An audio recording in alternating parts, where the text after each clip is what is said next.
नमस्कार दोस्तों, मैं हूं अर्चना प्रजापति एडवोकेट। हमारे channel AP legal information in Hindi में आपका स्वागत है। दोस्तों, इस वीडियो के माध्यम से आज हम बहुत ही महत्वपूर्ण क्वेश्चन एंड आंसर जानने वाले हैं भारत के संविधान से, कॉन्स्टिट्यूशन ऑफ इंडिया से। आज हम जानेंगे जो प्रतियोगी परीक्षाओं के लिए बहुत ही महत्वपूर्ण होती हैं, यहाँ से क्वेश्चन बनते हैं और पूछे भी कई बार गए हैं, जैसे एपीओ की तैयारी हुआ, एचजेएस की तैयारी हुआ और भी अन्य प्रतियोगी परीक्षाओं के लिए बहुत ही महत्वपूर्ण क्वेश्चन यहाँ से बनते हैं। इसको आप 6 पॉइंट में जानेंगे। 6 ऐसे चुनिंदा क्वेश्चन एंड आंसर हम लेके आए हैं। उम्मीद है यह जानकारी आपको बहुत ही लाभकर साबित होगा, जिससे आपको लाभ होगा और आप लाभ ले सकेंगे। दोस्तों, हमारे चैनल पर आप नए हैं तो like share subscribe all button click कर दीजिएगा, क्योंकि ऐसे ही कंटेंट हमारे चैनल के माध्यम से सबसे पहले आप तक पहुंचता रहता है। एक चैनल हमारा और चलता है जिसका नाम है एपी शॉर्ट्स गैलरी, उसको भी आप लाइक शेयर सब्सक्राइब कर लीजिएगा, क्योंकि वहाँ 1 मिनट की वीडियो हम अपलोड करते रहते हैं। दोस्तों, आज महत्वपूर्ण क्वेश्चन कॉन्स्टिट्यूशन ऑफ इंडिया से हमने लिया है। जो पहला क्वेश्चन मेरा यह है कि भारत के संविधान में या भारत के संसद में अधिवक्ता कल्याण कोष अधिनियम किस वर्ष पारित किया गया है? इसका आंसर होगा 2001। 2001 में अधिवक्ता कल्याण अधिनियम कोष को पारित किया गया है और पूर्ण रूप से इसको लागू 1 नवंबर 2001 से कर दिया गया है। दूसरा मेरा महत्वपूर्ण क्वेश्चन कौन सा है? दूसरा यह है कि भारत के संविधान के अनुच्छेद 154(1) के अनुसार राज्य की कार्यपालिका शक्ति किसमें निहित होती है? दूसरा क्वेश्चन मैं फिर रिपीट कर रही हूँ कि भारत के संविधान में अनुच्छेद 154(1) के अनुसार राज्य की कार्यपालिका शक्ति किसमें निहित होती है? तो इसका आंसर होगा जो भी राज्य की कार्यपालिका शक्ति है वह राज्य के राज्यपाल में निहित होती है। यह कॉन्स्टिट्यूशन ऑफ इंडिया 154(1) में दिया गया है। अब हम जानेंगे तीसरा महत्वपूर्ण question and answer constitution of India से। तीसरा महत्वपूर्ण क्वेश्चन यह है, उच्चतम न्यायालय किसी भी विधिक अधिकार के परिवर्तन के लिए रीट जारी कर सकता है? क्वेश्चन मार्क वहाँ चिन्ह दिया गया है। हम क्वेश्चन यह कर रहे हैं, उसके बाद आंसर आपको बताएंगे।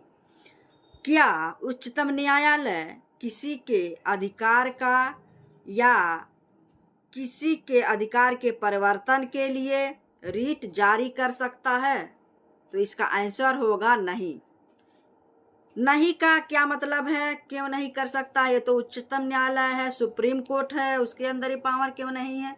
तो इसका मतलब यह है कि नहीं, क्योंकि उच्चतम न्यायालय का जो पावर होता है, किसी का रीट जो उसको जारी करना है, किसी के अधिकार का रीट जारी करना है, अनुच्छेद 32 के अंतर्गत वह कर सकता है। अनुच्छेद 32 से यह अधिकार उच्चतम न्यायालय को दिया है कि किसी के मूल अधिकारों से संबंधित यह कार्य कर सकता है। अगर किसी का मूल अधिकार का भंग किया गया है, मूल अधिकार को छीना गया है, उसके मूल अधिकार का, किसी व्यक्ति के मूल अधिकार का वायलेशन हुआ है, तो वह रीट जारी कर सकता है सुप्रीम कोर्ट। उसकी अधिकारिता 32 के अंतर्गत आती है। वहीं अगर देखा जाए, हाई कोर्ट की अधिकारिता 226 के अंतर्गत आती है। किसी के अगर विधिक अधिकार का हनन हुआ है, वायलेशन हुआ है, तो वह रीट जारी कर सकती है। हाई कोर्ट को पावर आर्टिकल 226 में इसका अधिकारिता दिया गया है। 226 के अंतर्गत रीट जारी कर सकता है। 226 क्या कहता है? हाई कोर्ट कहता है विधिक अधिकारों का हनन कहता है। वहीं आर्टिकल 32 कहता है किसी के मूल अधिकार का अगर हनन हुआ है तो वह रीट जारी कर देगा।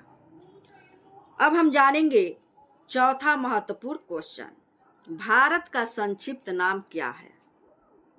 कहीं अगर पूछ दिया जाए भारत के संविधान का या भारत का संक्षिप्त नाम क्या है, तो आपका आंसर होना चाहिए भारत का संविधान का नाम भारत का संविधान है, उसका संक्षिप्त नाम, छोटा नाम।